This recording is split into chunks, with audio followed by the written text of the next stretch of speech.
이곳은 천재연 폭포 입구인데요. 이번 시간은 제주도의 3대 폭포와 더불어서 작은 폭포 하나를 더 소개해 드릴까 합니다.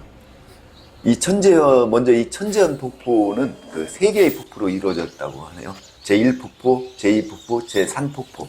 이렇게 3개의 폭포로 이루어졌는데요.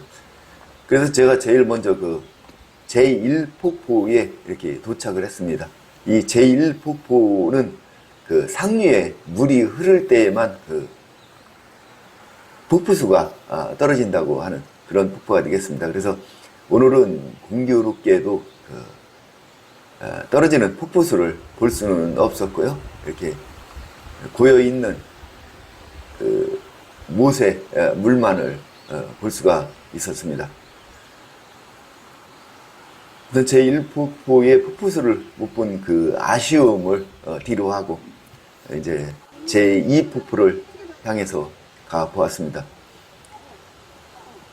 제2폭포에 다다르니까 벌써 사람들의 관람객들의 목소리와 더불어서 폭포의 물줄기, 폭포 떨어지는 물소리가 상당히 크게 들렸습니다. 그래도 이 3개의 폭포 중에서 가장 아름다운 폭포가 이 제2폭포라고 합니다. 그래서 이 제2폭포 관람을 마치고 그 다음에 2폭포와 제3폭포 중간에 선인교라는 교량이 있는데요. 칠선녀 다리라고도 한답니다. 그래서 양면에는 선녀들이 구름을 타고 하늘로 올라가는 아름답고 웅장하게 조각된 7 선녀상이 이렇게 새겨져 있습니다. 그래서 저도 한번 이렇게 이제 교량 위로 올라가 보았습니다. 위쪽으로 보시면 이 한라산을 볼 수가 있고요. 그 반대편 아래쪽으로는 이렇게 탁 트인 바다를 감상할 수가 있었습니다. 그리고 마지막 제3폭포로 향하고 있는데요. 이 3폭포를 향해 가는 것은 저 혼자뿐이었습니다. 가는 도중에 이렇게 관계소로 표지판을 통해서 이곳 폭포수가 다른 곳의 논농사의 용수로 이용된다는 것도 알 수가 있었습니다. 그리고 제3폭포에 도착해서 보니까 사람들이 오지 않은 이유도 확인을 하면서 이곳 천재연 폭포의 관람을 이렇게 마치고서 이제 다시 도착한 곳이 천재연 폭포가 되겠습니다. 이곳 매표소에서 폭포까지는 한 500여 미터가 되는 것 같습니다. 근데 이 천지연 폭포의 특징은 폭포까지 가는 도중에 경치가 상당히 아름답다는 것인데요. 이렇게 보시면 물과 나무들이 이루어내는 경치는 진짜 한 폭의 수채화 같다라는 표현이 맞을 정도로 참 아름답습니다. 그리고 또 하나는 가시면서 이렇게 올라가시면서 보시면 이 돌로 만들어 놓은 돌 무덤이라든지 돌탑, 그 다음에 돌단, 그리고 또한 돌로 만든 조각들, 그러니까 물허벅이라든지 내지는 이제 돌 하루방, 이러한 돌로 구성해 놓은 모든 조각품이나 이런 것들이 참으로 이렇게 조화롭게 아름답게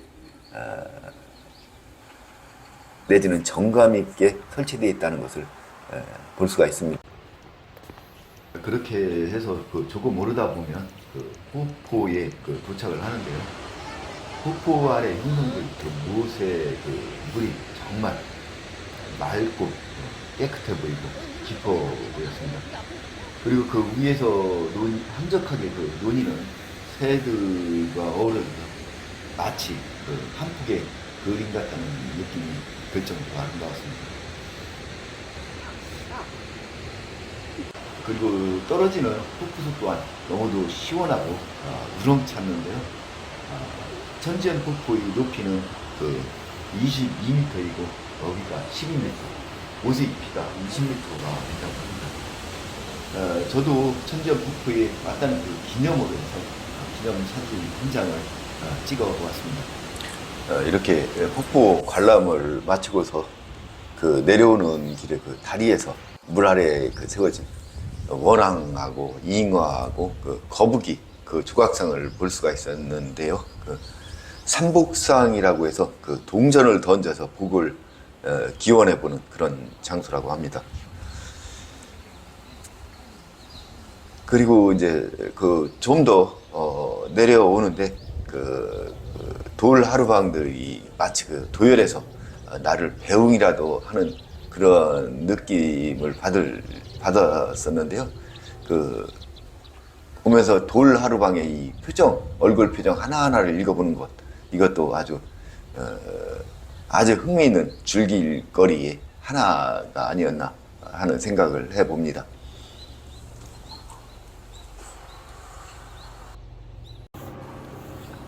이렇게 관람을 이제 마치고서 인근에 그 세연교라는 곳을 찾아보기로 했습니다.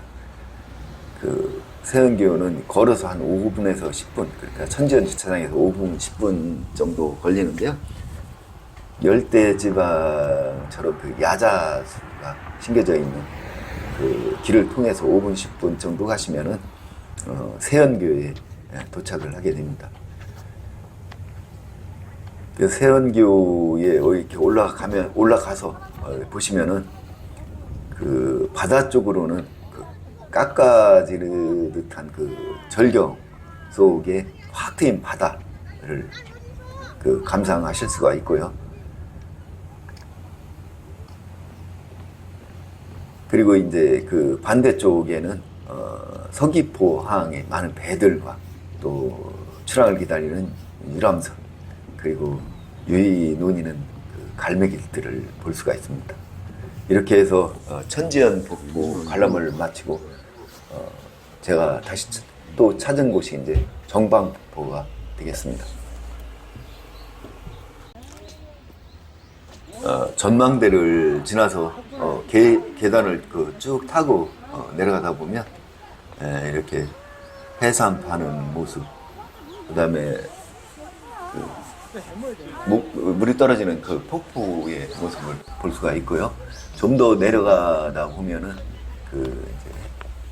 이 현지인들이 직접 이렇게 해산물을 파는 광경도 볼 수가 있고요.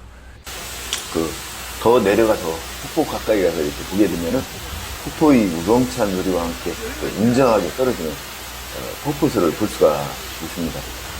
이 폭포의 높이는 23m고요. 너비가 한 8m 정도가 된다고 합니다.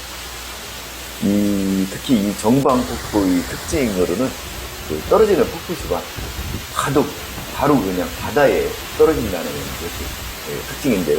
이것은 국내에서도 하나밖에 없는 이 폭포만의 특징이라고 합니다. 그리고 이 모수의 크기가 5, 6m 정도로 아주 작게 형성이 되어 있는데요. 떨어지는 이 폭포수가 바다로 흘러가서 유입되는 이런 모습을 볼 수가 있습니다.